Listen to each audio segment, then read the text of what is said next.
Music by DJ Umesh, Shukipur Bazaar.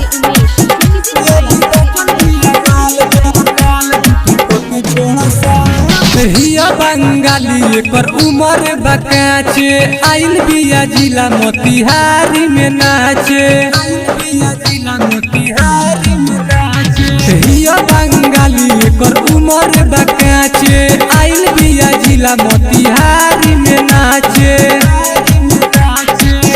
10-20 देके ने ओने छुअस 10-20 देके ने ओने छुअस। आयो भी बचल बिया माल झूठ कके छोड़स। आयो भी बचल बिया माल झूठ कके छोड़स। आयो भी बचल बिया माल झूठ कके छोड़स।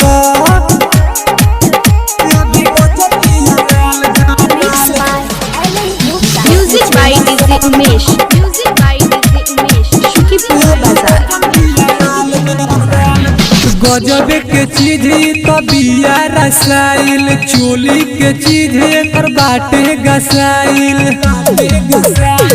गजब के चीज तो बिया रसाइल चोली के चीज पर बाटे गसाइल। इने उने हाथ धइए के घिचस। इने उने हाथ धइए के घिचस। तो अभी बचल बिया माल झूठ कके छोड़स। अभी बचल बिया माल झूठ कके छोड़स। अभी बचल बिया माल झूठ कके छोड़स।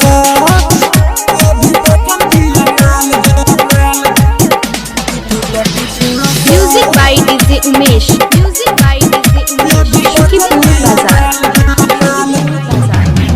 पूरा बाराती एकर बाटे दीवाना राजा विजय के टो खजाना। हाँ राइटर जितेंद्र जी साधो निशाना चोली में बाटे ओकरा गजबे खजाना।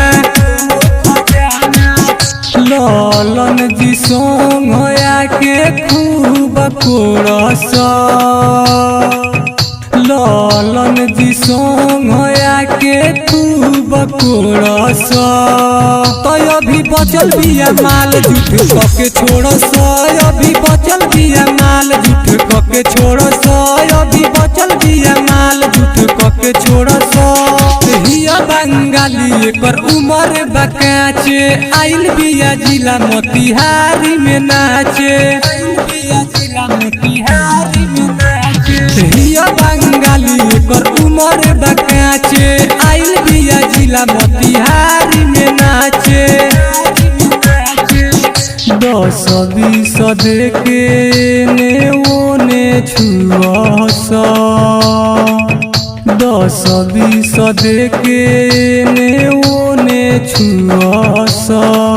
आयो भी बचल बिया माल झूठ कके छोड़स। आयो भी बचल बिया माल